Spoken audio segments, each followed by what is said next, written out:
Hey everybody, Caitlin here from Mechanics of Music. Today we have a sing-along and play-along song requested by one of my students. This is I Won't Back Down by Tom Petty. Super cool song. We only need 4 chords for the song. We need E minor. You can play it second and third finger or first and second. We need our D chord. We need our G chord. You can play it with your 2 fingers up here. You can play it with 1 finger here. Play with the pinky. All the G chords are acceptable. And then we have our C chord. You can play it the good old faithful stretchy C that we know and love, or you can do the C that's kind of more like the G shape. And we can call that one C add 9, but that chord works great in the song. Sounds good, easy to transition to and from. The song has a really nice and steady down, up, down, up, down, up, down, up strumming pattern. And if you download the chords and the lyrics below, you can see in the intro, we've got sort of vertical lines there. Those are our bars. And E minor and D, those are in the same bar. So you're going to do 1 and 2 and then you're going to switch to D. 3 and 4 and then you're going to do G for the whole bar. 1 and 2 and 3 and 4 and 1.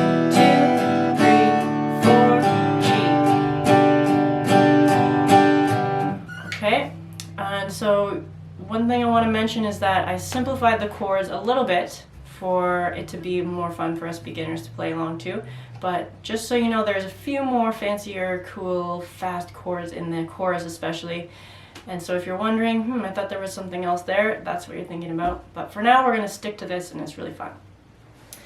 Also, you might find that sometimes I use the last beat to transition to my chord, so I'll use the beat 2 and 4 and, sort of just strumming no chord, just so that I can get to my next chord. So if I do E minor, 1 and 2 and 3 and 4 and G, 1 and 2 and 3 and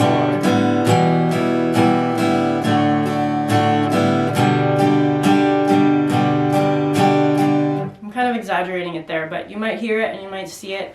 And just know that I'm kind of doing it on purpose because I think it sounds cool, but I'm also just sneakily making my way to my next chord and using that beat to transition. So let's dive in, starting on our E minor chord. 1, 2, 3, 4.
faster just for fun.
Awesome, you guys. Play along with this video as many times as you want. Turn down the speed on the YouTube video if you want to go a bit slower, if you want to go a bit faster. Have an awesome time. Keep strumming, keep smiling. I'll see you in the next video.